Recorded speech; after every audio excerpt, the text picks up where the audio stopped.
জুবিন গাৰ্গ নামেই যাৰ পৰিচয়। জুবিন গাৰ্গ অসমৰ কেৱল এজন শিল্পীয়েই নাছিল, তেওঁ আছিল এটা সত্তা, এটা আৱেগ আৰু এটা অনুষ্ঠান। জুবিন গাৰ্গ কেৱল অসমতে সীমাবদ্ধ নাছিল, অসমৰ সমানে জনপ্ৰিয় আছিল ৱেষ্ট বেংগলতো।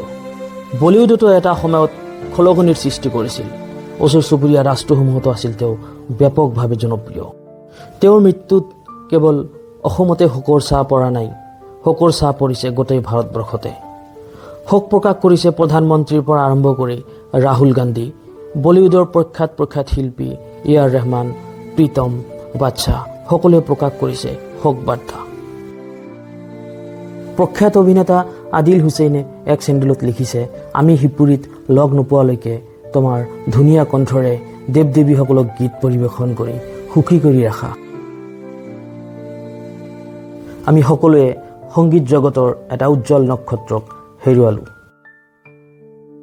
কিন্তু জুবিন সকলোৰে কিয় হিয়াৰ আমঠু, কিয় ইমান জনপ্ৰিয় আছিল? আৰম্ভ কৰোঁ তেওঁৰ জন্মৰ পৰা। জুবিন গাৰ্গৰ জন্ম হৈছিল 1972 চনৰ 18 নৱেম্বৰত মেঘালয়ৰ তুৰাত। তেওঁৰ দেউতাৰ নাম আছিল মোহিনী মোহন বৰঠাকুৰ আৰু মাকৰ নাম আছিল ইলি বৰঠাকুৰ। জন্মৰ পাছত তেওঁৰ নাম দিয়া হৈছিলে জুবিন বৰঠাকুৰ, কিন্তু পৰৱৰ্তী সময়ত তেওঁ বৰঠাকুৰ উপাধিটো বাদ দি গাৰ্গ উপাধি লৈছিলে। গাৰ্গ হৈছে এটা পুৰণি সনাতনী উপাধি, যাৰ অৰ্থ হৈছে ঋষি। দেউতা আছিল মেজিষ্ট্ৰেট আৰু লগতে এজন গীতিকাৰ কবি, আৰু মাক আছিলে এজন সংগীত শিল্পী। মাত্ৰ 3 বছৰ বয়সতে গীত গোৱা আৰু প্ৰতিভা দেখি মাকে তেওঁৰ সংগীত চৰ্চা আৰম্ভ কৰি দিছিলে। জুবিনৰ প্ৰথম এলবাম আছিলে অনামিকা, 1992 চনত মুক্তি পাইছিল। আৰু তাৰ পাছৰে পৰা জুবিন গাৰ্গে উপহাৰ দিছিল এটাৰ পাছত আন এটাকৈ জনপ্ৰিয় গীত। জুবিনৰ প্ৰথম হিন্দী এলবাম আছিলে 1995 চনত মুক্তি পোৱা চান্দিনী ৰাত, আৰু তাৰ পাছতে কেইবাটাও হিন্দী এলবামত তেওঁ কণ্ঠদান কৰিছিলে। কিন্তু জুবিনে বলিউডত খলকনি সৃষ্টি কৰিছিল 2006 চনত মুক্তি পোৱা গেংষ্টাৰ চিনেমাখনৰ ইয়া আলী গীতটিৰ জৰিয়তে। জুবিন গাৰ্গৰ প্ৰথম বাংলা গান আছিলে বোঝে না সে বোঝে না, 2009 চনত মুক্তি পোৱা বোঝে না সে বোঝে না চিনেমাৰ।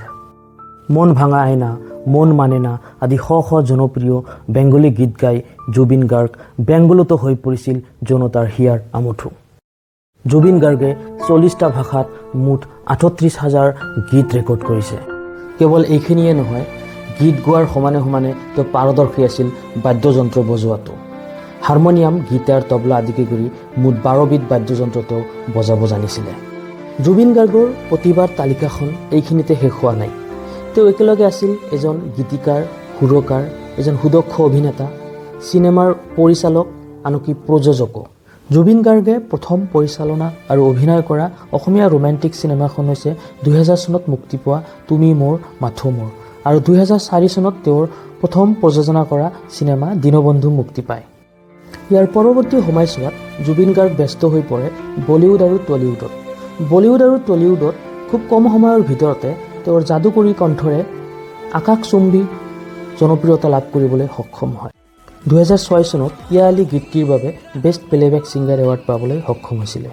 বলিউডক বিদায় জনাই অসমৰ মৃত্যুপৰাই চিনেমা উদ্যোগটোক জীৱিত কৰাৰ উদ্দেশ্যেৰে তেওঁ আকৌ অসমৰ চিনেমা জগতলৈ ঘূৰি আহে আৰু 2017 চনত মিছন চাইনা নামৰ চিনেমাখন প্ৰযোজনা পৰিচালনা কৰাৰ উপৰিও চিনেমাখনত তেওঁ অভিনয় কৰে।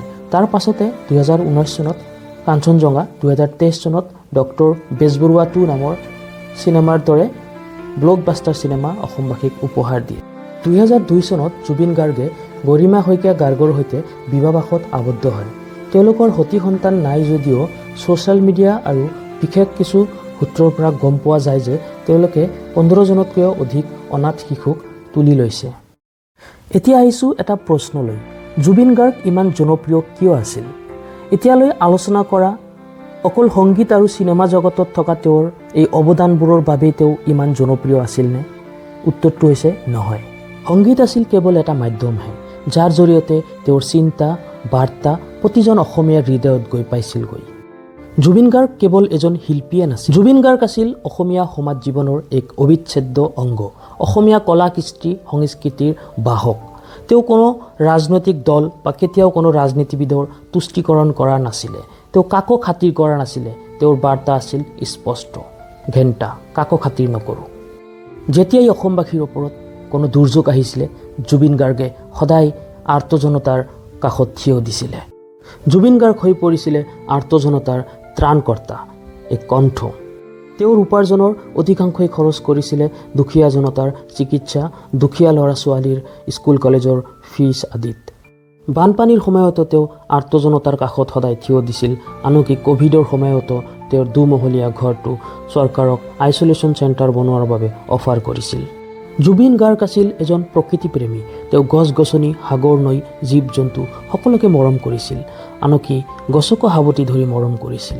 এনে হেজাৰটা কাৰণ আছে যাৰ বাবে তেওঁ হৈ পৰিছিল জনতাৰ হিয়াৰ আমঠু, বাস কৰিছিল প্ৰতিজন অসমীয়াৰ হৃদয়ত। তেওঁ জীৱিত কালত কৰা প্ৰাপ্তি, এই দৃশ্যবোৰেই যেন তাৰেই প্ৰতিফলন। তেওঁৰ মৃত্যুৰ পাছত তেওঁক শ্ৰদ্ধাঞ্জলি জনাবলৈ লোকেই লোকাৰণ্য হৈ পৰিছে। কাৰোবাৰ মৃত্যুৰ পাছত শ্ৰদ্ধাঞ্জলি জনাবলৈ হোৱা সমাগম এয়া বিশ্বৰ চতুৰ্থ বৃহত্তম সমাগম ৰূপে লিমকা বুক অৱ ৰেকৰ্ডছত নাম সন্নিৱিষ্ট হৈছে। জুবিন গাৰ্গে কোনো সাম্প্ৰদায়িকতাত বিশ্বাস কৰা নাছিল। তেওঁ বিশ্বাস কৰা নাছিল কোনো জাতি, ধৰ্ম, বৰ্ণ বিদ্বেষত। সেয়ে তেওঁ কৈছিল, মোৰ কোনো জাতি নাই, মোৰ কোনো ধৰ্ম নাই, মই মুক্ত, মই কাঞ্চনজংঘা। মোৰ কোনো জাতি নাই, মোৰ কোনো ধৰ্ম নাই, মোৰ কোনো ভগৱান নাই,